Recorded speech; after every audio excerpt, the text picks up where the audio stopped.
See, you're either one of the good people or you're one of the bad people. You either agree wholeheartedly with everything the main characters agree with, or you are a crazy xenocidal maniac trying to blow up a planet. There is no in between. At least, that's what this episode presents. Hello, my wonderful viewers, and welcome to another episode of Betty Adams Overanalyzes. This is part 2 of our review of Transformers EarthSpark Stowaways, episode somewhere between 21 and 24, depending on how much money you're forking over to Paramount+. If you're not one of the good guys, agreeing with the good guys enthusiastically in every way, you are apparently an evil, xenocidal psychopath. To sum up this episode in a nutshell, problems. This episode has serious problems, much like the episode Pair Home had. The problems range from simple characterization, where characters' attitudes and motivations swing wildly from scene to scene, to pushing the show's already prominent homage tendency right off the board into rip-off territory, and some deeply disturbing moral issues with how good and evil are presented. On the other hand, there was one genuinely funny joke that actually got a laugh out of me with how self-aware and genre-aware it was. Spoilers are coming up now, so if you don't want any spoilers, you can click away.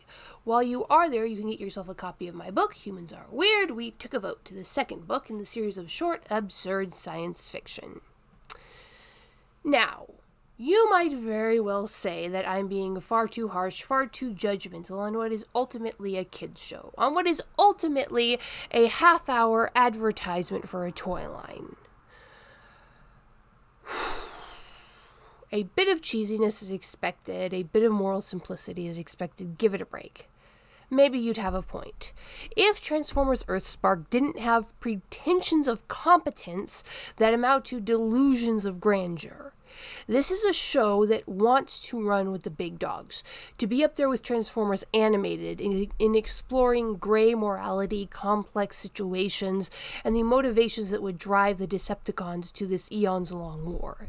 And the episode Warzone did it very, very well. The episode Warzone was probably one of the best animated episodes I have ever seen in any franchise. But few of the episodes that came after that have even performed up to the bar of average.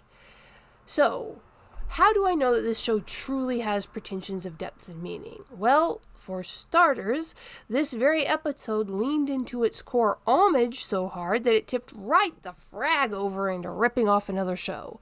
Bumblebee, here come the spoilers, walks into the mysterious hidden room beneath the ghost base, and the framing makes him seem tiny in comparisons to what he finds. An interesting choice, making him look that small. And what did he find, you ask? He finds, quite simply, the gate room of Stargate Command.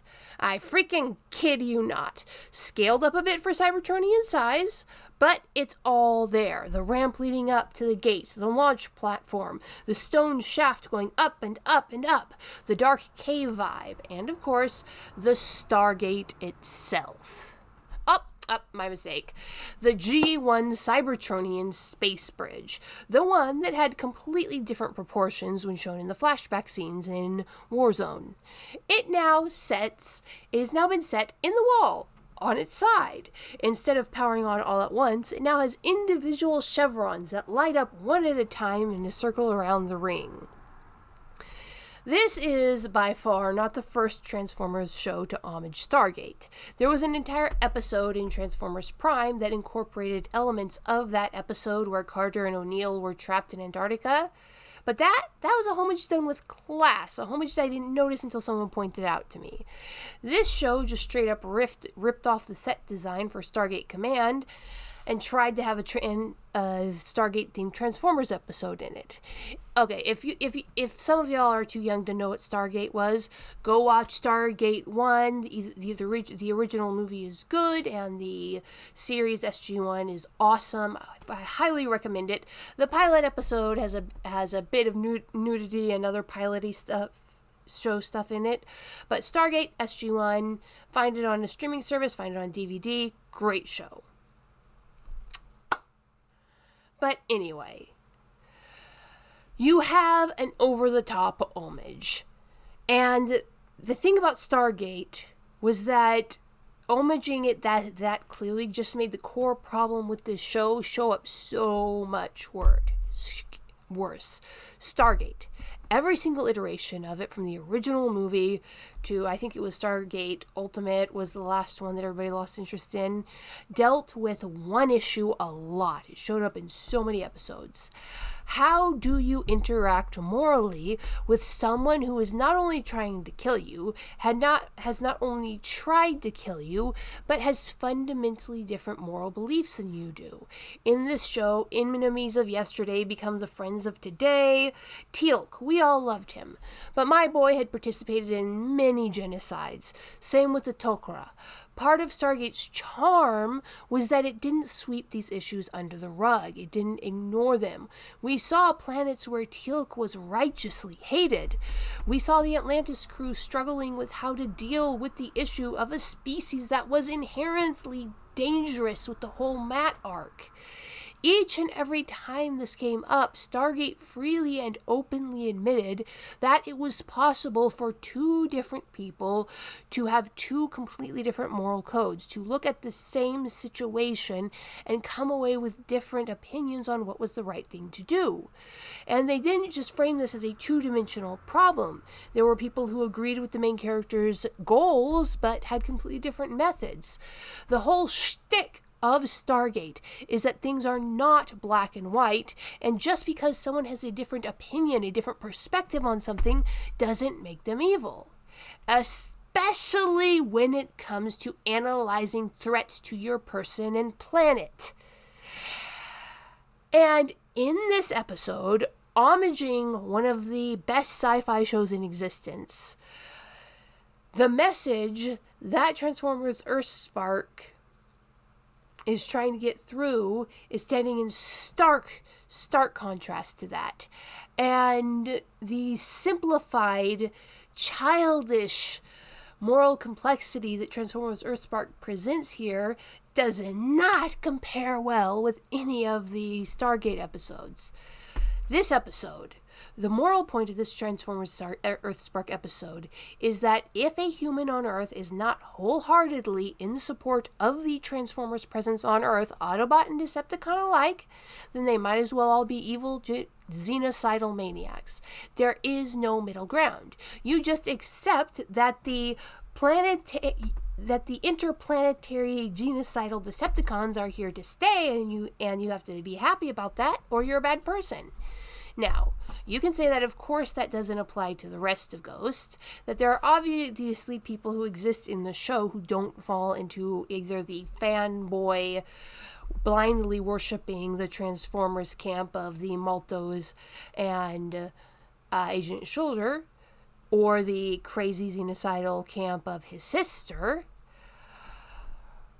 But that is not what we see on the show. And in an artificial medium like a television show, if it doesn't show up on the screen, if it doesn't show up in the proscenium, it doesn't exist. The way this episode is framed, the way that Agent Croft and Agent Schroeder are presented, is all that we see. And all that exists in this episode to make the point that the writers are going for. Agent Schroeder is revealed to be one of the good guys when and only when after he fanboy gushes over Bumblebee the same way that Pop Malto does. When Agent Croft is revealed to be prejudiced against all Cybertronians, regardless of their intentions, she is immediately upgraded to a xenocidal maniac, not just trying to wipe out all Cybertronians off of Earth, but just straight up planning on destroying Cybertron. That is, that what we're seeing presented is here, you are either a mindless fanboy of the Cybertronian presence, which I keep feeling the need to remind the show was 100% a military invasion and attempted genocide of the humans, or you want all Cybertronians everywhere dead.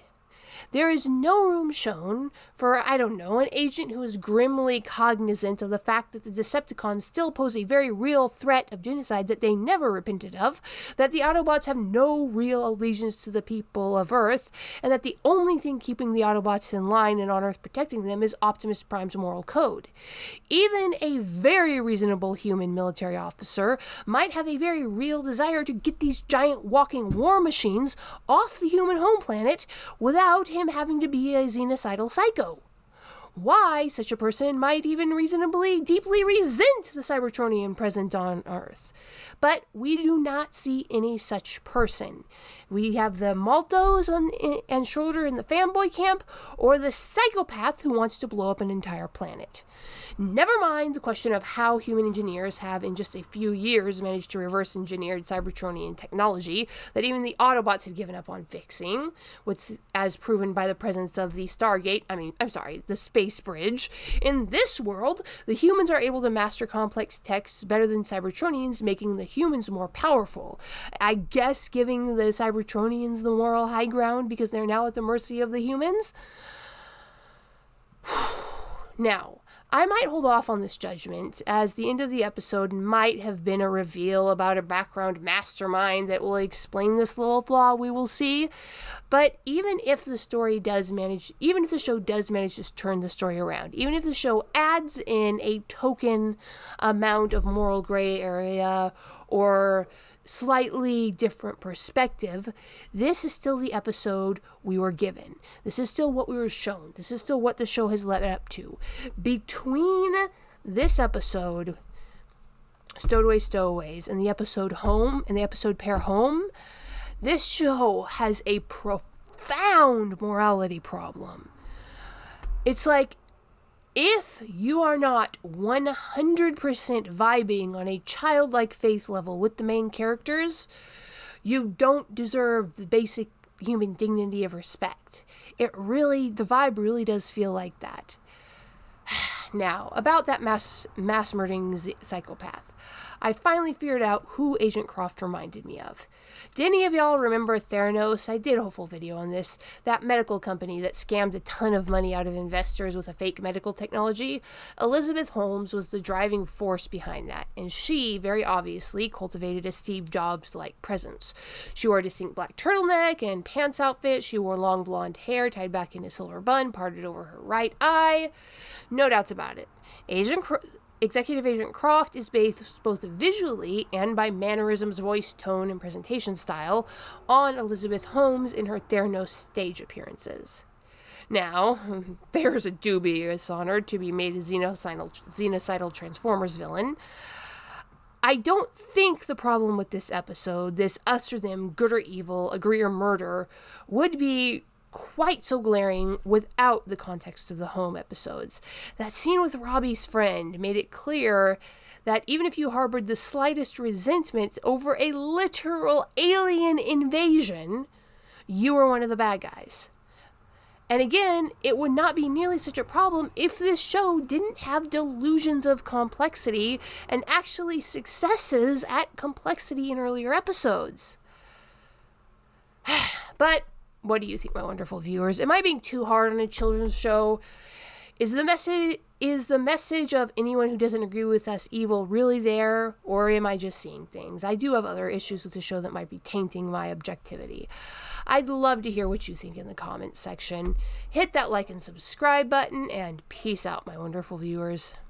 Do you love awesome science fiction books? Of course you do. If you check out the links below the video, you can get yourself a copy of Comedy or Tragedy.